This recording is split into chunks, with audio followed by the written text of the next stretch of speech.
Well, prairie is important in Iowa because Iowa was originally a prairie state. It was covered almost exclusively by prairie. The only timbered or forested land in Iowa was generally along creeks and streams and the major rivers. 99.9% of the prairie that once was in Iowa is now gone. We're down to 0.1% of prairie left in Iowa. That is up to us to maintain and keep going. Prairie is important for the wildlife of Iowa. There are certain species that rely on it. They wouldn't exist without it. Prairie is important for water quality in Iowa.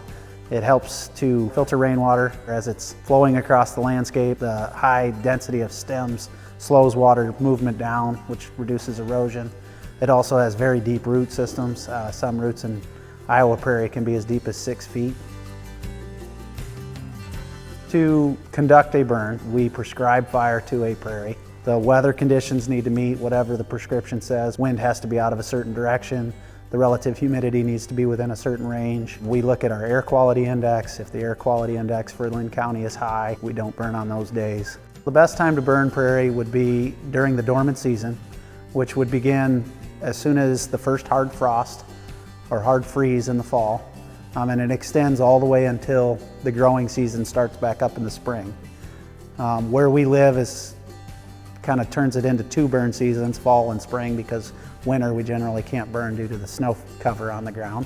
We burn prairies generally on a 3 to 4 year rotation. Every prairie is different, and that's where the prescription comes into play. Generally, we only burn 1/3 of a prairie in order to save habitat for the animals that are in the area.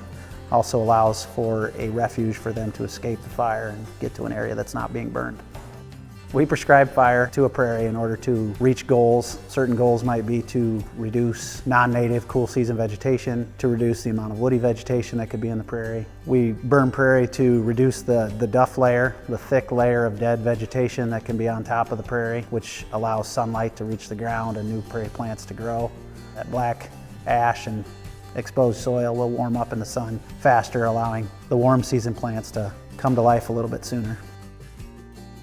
The ultimate goal is to ensure that the native prairie is around for generations to come.